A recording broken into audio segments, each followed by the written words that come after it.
Hi, everyone, and welcome back to our Healthy Teen Talks podcast. My name is Sophia Comble. I'm a Mad Teen influencer, and I will be your host for this episode. Before we continue, please remember to like, share, and subscribe to our channel. Today's episode will be on the topic of the ABC Decoy program. We have a guest here with us today and a second guest who couldn't be here, so we pre-recorded the segment. Our first guest is Dylan Comble, a teen who will be sharing his experience with the program, and our second guest is ABC agent Samita. Before we begin with our other segments, we wanted to ask you to check out our previous episode on the Decoy program. This is part 2 in a series we are doing. In the original interview, Dylan shared his experience going into stores directly and ordering alcoholic beverages. ABC has a few different decoy strategies, and today we will be discussing another one. With that being said, we will begin with our segments. Our first segment is Eye on the Influencer. Today we have new Mad Teen influencer Natalie here to share about her experience with Mad so far. Hello, my name is Natalie Aguilar. I am 16 years old and I am a Mad Teen influencer. I have been with Mad for around 7 months, and this was because of a presentation by Mad that was made during my summer school health class. And this presentation that was about drinking and driving really was eye-opening, because just hearing this emotional story really drove me to want to serve my community in the aspect of spreading awareness about drinking and driving and other alcohol and drug issues. And during my time with Mad, I have wrote newsletters and done very fun activities, such as the Walk for Mad event in Bakersfield that happened around September of last year. And in this event, the main topic was drinking and driving, and how I contributed to this event was by interviewing the people who attended, such as police officers, high school students, and college students, and more. And it was just a really wonderful experience, and I feel like I learned so much. Hearing these different perspectives of drinking and driving, and also listening to the presentations of those who have been affected by drunk drivers. It was just very emotional, and again, I feel like I learned so much, and I really want to keep on working and being with Mad and put all that I can into into what I do now, because I really want to be a part of making a change for the better. So thank you. Thank you so much, Natalie.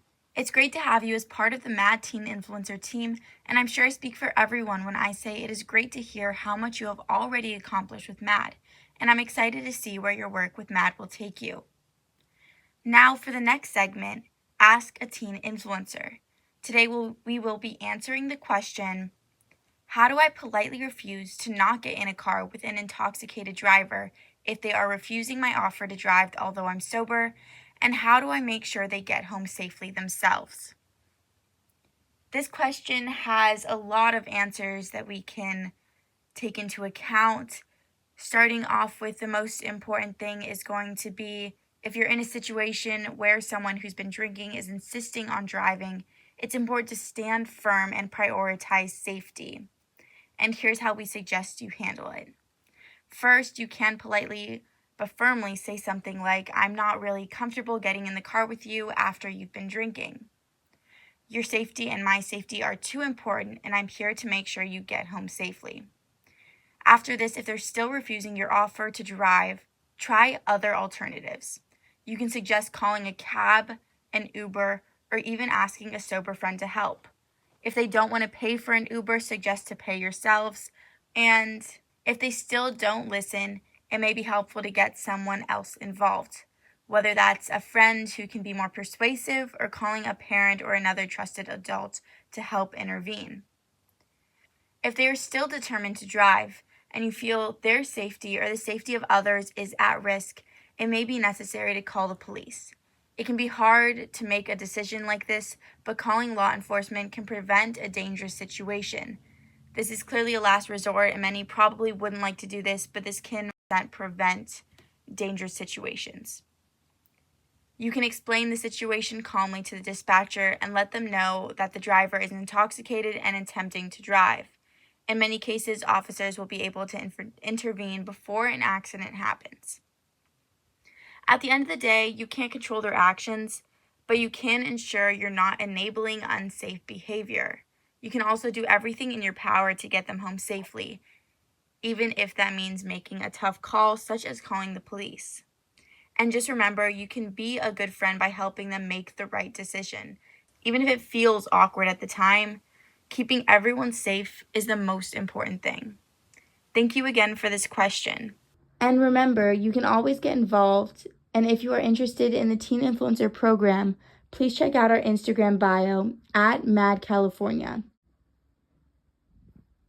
So let's get into our questions with Dylan. Hello, Dylan. Can you please introduce yourself for our guests? Hi, I'm Dylan Comble. I started as a Mad Teen influencer about 4 years ago now, and I actually work closely with ABC as part of their Decoy program and went on multiple operations. Thank you. And so, can you walk us through what you did this time as part of the program? Yeah, so in this latest operation, what we did is we actually ordered food or something else online, similar to DoorDash or something like that. And then they would arrive and we would meet them outside of a public area. And during the transaction, we would make sure they would ID me as a minor, just to confirm they were checking for alcohol purchases, as all of the orders we did place had alcohol in them. Thank you. Why did you join the Decoy program? I was actually at an event for MAD, and we were seated randomly at tables. I happened to meet an officer that worked with ABC. He gave me his business card. I ended up reaching out, and we worked it out, and I happened to join the program. That's a great opportunity. And so, do you enjoy being part of the program? Yeah, it was a really, really good experience. It's an honor to be able to help and, keep everybody safe in the community and do my part. Can you tell us, during the operation, did you feel more comfortable during this experience versus the last time when you had to go into stores alone? Honestly, it was a little bit less nerve-wracking in this situation. There's tons of police on standby, so regardless, there's nothing to worry about. They'll go ahead before you meet up with anybody, just to make sure everything's safe. So overall, very safe, comfortable experience. And what would have happened if someone did sell you the alcohol? If that did happen in that scenario, then I would go back to the car, which did happen. I go back to the car, all the way, so I'm out of sight. Then the police would go up to them, talk to them, give them a ticket, possibly, and then have them go on their way. Thank you so much. Do you have any last thoughts or anything else to add? Yeah, thank you for interviewing me. It's been great, and I'm glad to spread the message. Thank you again. Next, we'll move on to the second interview portion of this episode. This interview will be conducted by MAD Program Manager Melissa Estelle. Again, this is the pre-recorded portion of the podcast. Now let's take a look at the interview. All right, so thank you for joining us. Why Thank you. don't you just introduce yourself for our listeners? Okay, my name is Daniel Sumida, and I'm a supervising agent for the Department of Alcoholic Beverage Control. All right, and I'm Melissa Stell, Program Manager with Mothers Against Drunk Driving. So thanks for joining us today. So why don't you tell us why you decided to join ABC? Let's see. I going through college, I took one of those kind of personality tests to kind of figure out what exactly you want to Mm, do, and told me I would be ideal for law enforcement. And so I started okay. taking some classes and did some internships and with the city, local law enforcement agencies, and I just really liked it. It really interested me, and just the fact that you get to do all types of different types of investigations. Things change and keep you, fast paced, and it was really Mm-hmm. interesting and definitely sparked an interest for me. And so I finished college, did some internships, and end up settling on the Department of Alcoholic Beverage Control, mostly because the type of work they did interests me a lot. It was kind of like a blend of investigative type work, as well as kind of patrol out in the field type work, making contacts, making arrests, and writing citations. And so it was a nice blend of doing both. That and working plain clothes actually really interests me as well. And so it was, Oh, okay. Yeah. going into immediate plain clothes assignment was a big draw for me as well. But yeah, I've been here now for 16 years, and I love it. Wow. Okay. So, what was the beginning of your career like versus now? What does a day look like for you? Okay, so I started back in our Bay Area office out in Concord, and so out there, the Bay Area office covers 4 counties of the Bay Area now. It's basically from Dixon to the ocean.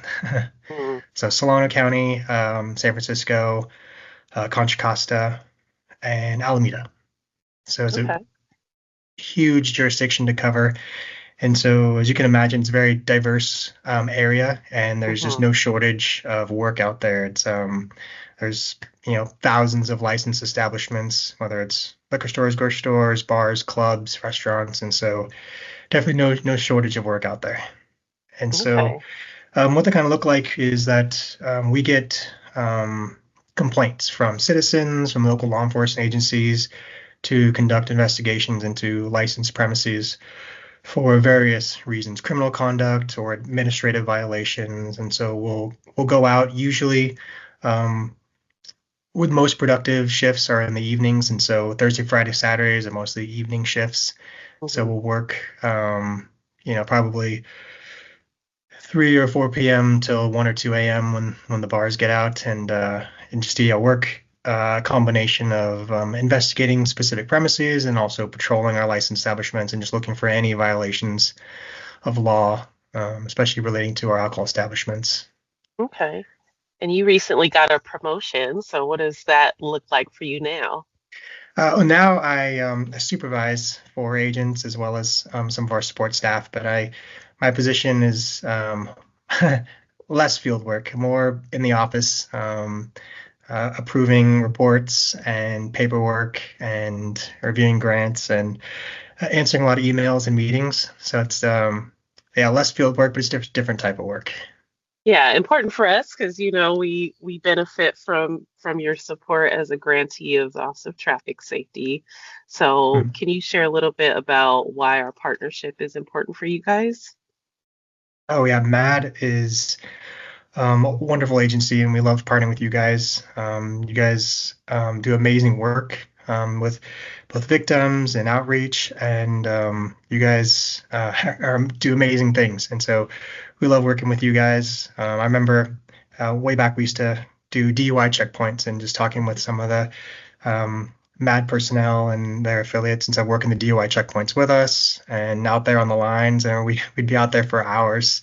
It's hard on your feet, but I mean, they were out there the whole time with us, and it was a great experience. Working in partnership with you guys. Probably my first experience working with you guys, and it was great. It's nice to see you guys out Okay. there working late nights and out on your feet with us.